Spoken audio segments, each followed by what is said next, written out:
When installing a subpanel in a detached garage, several challenges can arise, particularly when dealing with limited space and the desire for a flush-mounted installation. The primary issue often revolves around connecting the conduit, specifically the LB fitting, to the panel board within the tight confines of the stud cavity. Let's explore alternative solutions to address this problem. Firstly, consider using a flush-mount panel board adapter. This specialized adapter is designed to fit between the panel board and the LB, and because it's typically thinner than a standard male adapter, it may be the perfect solution for your tight space. Secondly, investigate the possibility of utilizing a smaller sized LB. For instance, switching to a 3/4 inch or 1 inch LB, if your conduit size allows, could significantly reduce the space occupied within the stud cavity. Keep in mind to follow any applicable electrical codes and standards, and to use approved materials. If a flush mount installation proves too impractical, explore the option of surface mounting the subpanel outside the garage. While this might not be the homeowner's initial preference, routing the conduit through a simple hole in the wall to the back of the panel could be a more viable and code-compliant alternative. Modification to the LB and box adapter is another option. Trimming a small portion of the male adapter's threaded end can sometimes provide just enough clearance to fit into the tight space. However, it's crucial to ensure that the remaining threads are still sufficient for a secure and reliable connection. You might also consider repositioning the LB on the conduit to create more space between it and the panel board. This may involve extending the conduit slightly to achieve the necessary clearance. Using a female adapter instead of a male adapter can also be an option. Female adapters are generally thinner and may be easier to maneuver and fit within the restricted space. Some additional considerations should be kept in mind. Ensure that the conduit is long enough to allow for proper and secure connections between the LB, adapter, and panel board. Insufficient conduit length can lead to strain on the connections and potential code violations.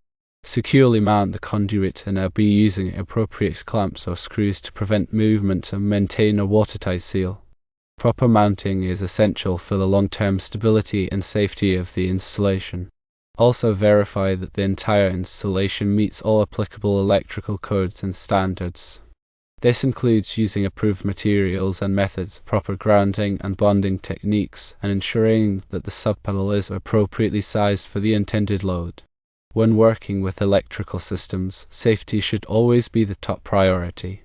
If you are not comfortable performing this type of work or are unsure about any aspect of the installation, it is always best to consult with a qualified electrician. A professional electrician can assess the situation, provide expert guidance, and ensure that the installation is done safely and in compliance with all applicable codes.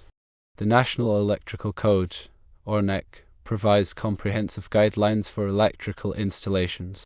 Familiarizing yourself with the relevant sections of the NEC is crucial for ensuring a safe and code-compliant installation. Here are some key areas to consider. Article 225 covers outside branch circuits and feeders, which is relevant to the wiring running from the main panel to the subpanel in the detached garage. Article 250 addresses grounding and bonding requirements, which are essential for safety and preventing electrical shock hazards. Article 300 provides general wiring methods and requirements, including guidelines for conduit installations and protection of conductors. Article 310 covers conductors for general wiring, including ampacity ratings and conductor sizing. Article 314 addresses outlet boxes, junction boxes, and pull boxes, including requirements for box fill and support. Article 352 covers rigid polyvinyl chloride conduit, or PVC, including installation requirements and support. Here's a more detailed explanation of the alternative solutions. When selecting a flush mount panel board adapter, ensure that it is specifically designed for this purpose and is listed by a recognized testing laboratory, such as Underwriters Laboratories, or UL. The adapter should be made of a durable, non-corrosive material and should provide a secure and watertight connection between the LB and the panel board. When considering a smaller LB, it is important to verify that the conduit size is appropriate for the intended load and that the smaller LB will not restrict the flow of conductors. Consult the NEC to determine the appropriate conduit size based on the number and size of conductors. When surface mounting the subpanel, choose a location that is protected from the elements and is easily accessible for maintenance and repairs. The conduit should be securely fastened to the exterior wall of the garage and should be properly sealed to prevent moisture from entering the panel. When modifying a male adapter, use caution to avoid damaging the threads or compromising the integrity of the connection. Use a fine-toothed saw or a file to carefully remove a small portion of the threaded end. Ensure that the remaining threads are clean and free of burrs. When repositioning the LB, ensure that the conduit is securely supported and that the LB is properly aligned with the panel board. Use conduit straps or clamps to secure the conduit to the wall or ceiling. When using a female adapter, ensure that it is compatible with the LB and the panel board.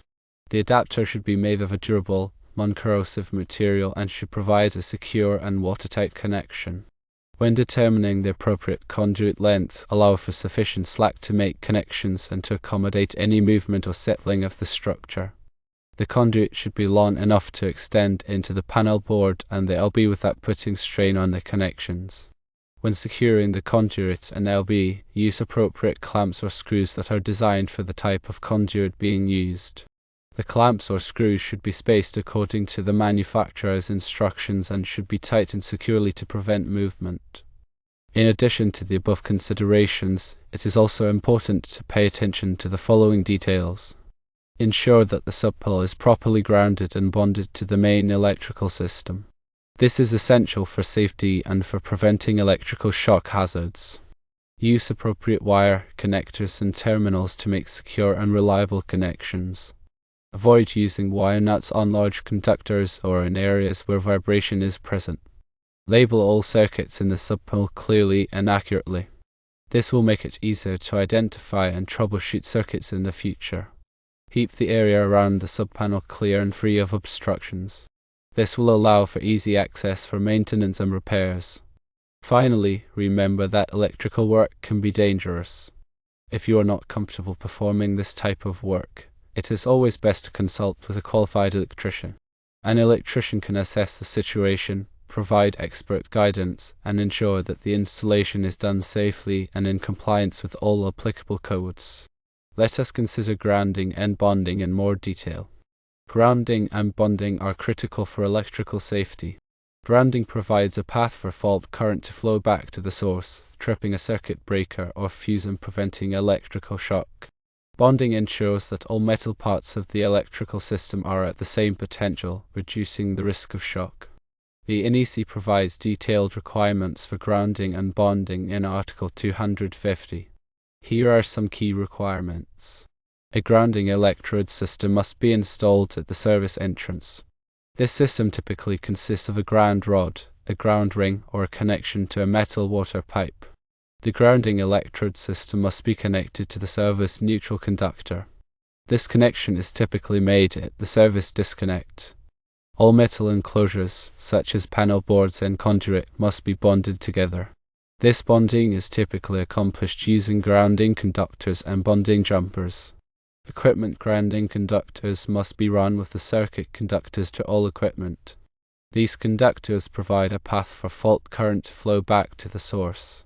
Ground fault circuit interrupters, or GFCIs, must be installed in certain locations, such as bathrooms, kitchens, and outdoor areas. GFCIs protect against electrical shock by detecting small imbalances in current flow and tripping the circuit. Let's examine conductor sizing and overcurrent protection. Proper conductor sizing and overcurrent protection are essential for preventing overheating and fire hazards. The NEC provides detailed requirements for conductor sizing and overcurrent protection in Article 310 and Article 240, respectively. Here are some key requirements. Conductors must be sized to carry the intended load. The ampacity of a conductor is the maximum current that it can carry safely without overheating. The NEC provides ampacity tables for different types of conductors and insulation. Overcurrent protection devices, such as circuit breakers and fuses, must be sized to protect the conductors. The overcurrent protection device should have an ampacity rating that is no greater than the ampacity of the conductor that it is protecting.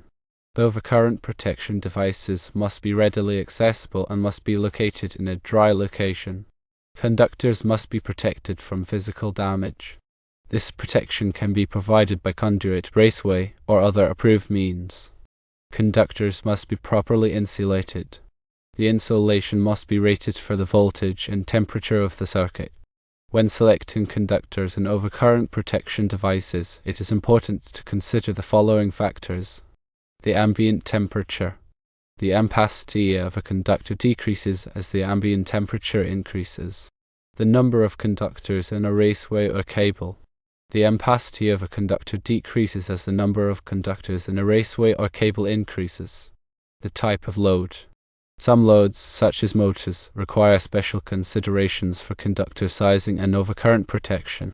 With regards to conduit installation, the NEC provides detailed requirements for conduit installation in Article 352 for rigid polyvinyl chloride conduit, or PVC, Article 344 for rigid metal conduit, or RMC, and Article 348 for electrical metallic tubing, or INT. Here are some key requirements. Conduit must be supported securely. The NEC specifies the maximum spacing between conduit supports. Conduit must be installed in a neat and workmanlike manner. Conduit must be protected from physical damage. Conduit must be properly reamed to remove sharp edges. Conduit must be properly connected to boxes and fittings. Conduit must be installed in accordance with the manufacturer's instructions. When installing conduit, it is important to consider the following factors. The type of environment. Some environments, such as corrosive environments, require special types of conduit. The accessibility of the conduit. The conduit should be installed in a location that is easily accessible for maintenance and repairs. The aesthetic appearance of the conduit. The conduit should be installed in a manner that is aesthetically pleasing. Remember to consult the NEC for detailed requirements and to ensure a safe and code-compliant installation. If you are uncertain about any aspect of the installation, seek guidance from a qualified electrician.